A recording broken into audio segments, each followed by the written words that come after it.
Daniel, chapitre 6.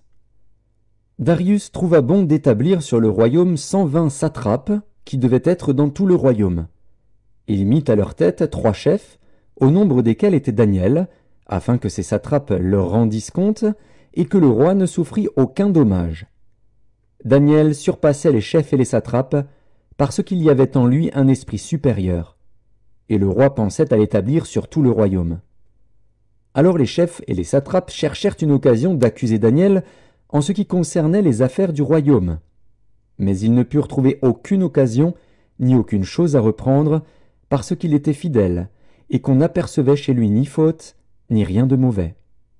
Et ces hommes dirent : « Nous ne trouverons aucune occasion contre ce Daniel, à moins que nous n'en trouvions une dans la loi de son Dieu. » Puis ces chefs et ces satrapes se rendirent tumultueusement auprès du roi et lui parlèrent ainsi : « Roi Darius, vis éternellement. » Tous les chefs du royaume, les intendants, les satrapes, les conseillers et les gouverneurs sont d'avis qu'il soit publié un édit royal avec une défense sévère, portant que quiconque, dans l'espace de 30 jours, adressera des prières à quelque dieu ou à quelque homme, excepté à toi, ô roi, sera jeté dans la fosse aux lions. Maintenant, ô roi, confirme la défense et écris le décret, afin qu'il soit irrévocable, selon la loi des Mèdes et des Perses, qui est immuable. Là-dessus, le roi Darius écrivit le décret et la défense. Lorsque Daniel sut que le décret était écrit, il se retira dans sa maison, où les fenêtres de la chambre supérieure étaient ouvertes dans la direction de Jérusalem.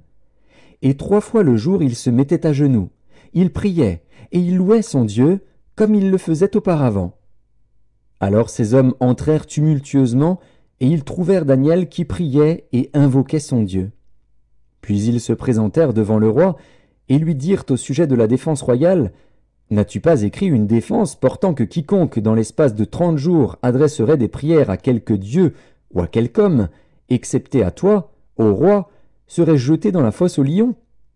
Le roi répondit : « La chose est certaine, selon la loi des Mèdes et des Perses, qui est immuable. » Ils prirent de nouveau la parole et dirent au roi : « Daniel, l'un des captifs de Juda, n'a tenu aucun compte de toi, ô roi, ni de la défense que tu as écrite, et il fait sa prière 3 fois le jour. » Le roi fut très affligé quand il entendit cela. Il prit à cœur de délivrer Daniel, et jusqu'au coucher du soleil il s'efforça de le sauver.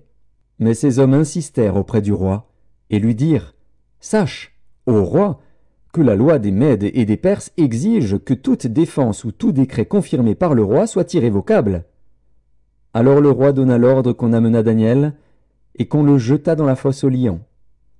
Le roi prit la parole et dit à Daniel : « Puisse ton Dieu, que tu sers avec persévérance, te délivrer. » On apporta une pierre, et on la mit sur l'ouverture de la fosse. Le roi la scella de son anneau et de l'anneau de ses grands, afin que rien ne fût changé à l'égard de Daniel. Le roi se rendit ensuite dans son palais. Il passa la nuit à jeun, il ne fit point venir de concubine auprès de lui, et il ne put se livrer au sommeil. Le roi se leva au point du jour, avec l'aurore, et il alla précipitamment à la fosse aux lions. En s'approchant de la fosse, il appela Daniel d'une voix triste. Le roi prit la parole et dit à Daniel : « Daniel, serviteur du Dieu vivant, ton Dieu, que tu sers avec persévérance, a-t-il pu te délivrer des lions ?» Et Daniel dit au roi : « Roi, vis éternellement. Mon Dieu a envoyé son ange et fermé la gueule des lions, qui ne m'ont fait aucun mal, parce que j'ai été trouvé innocent devant lui. Et devant toi non plus, ô roi, je n'ai rien fait de mauvais. » Alors le roi fut très joyeux, et il ordonna qu'on fît sortir Daniel de la fosse. Daniel fut retiré de la fosse, et on ne trouva sur lui aucune blessure, parce qu'il avait eu confiance en son Dieu. Le roi ordonna que ces hommes qui avaient accusé Daniel fussent amenés et jetés dans la fosse aux lions, eux, leurs enfants et leurs femmes. Et avant qu'ils fussent parvenus au fond de la fosse, les lions les saisirent et brisèrent tous leurs os. Après cela, le roi Darius écrivit à tous les peuples, à toutes les nations, aux hommes de toute langue, qui habitaient sur toute la terre, que la paix vous soit donnée avec abondance. J'ordonne que, dans toute l'étendue de mon royaume, on ait de la crainte et de la frayeur pour le Dieu de Daniel, car il est le Dieu vivant, et il subsiste éternellement, son royaume ne sera jamais détruit, et sa domination durera jusqu'à la fin. C'est lui qui délivre et qui sauve, qui opère des signes et des prodiges dans les cieux et sur la terre. C'est lui qui a délivré Daniel de la puissance des lions. Daniel prospéra sous le règne de Darius et sous le règne de Cyrus, le Perse.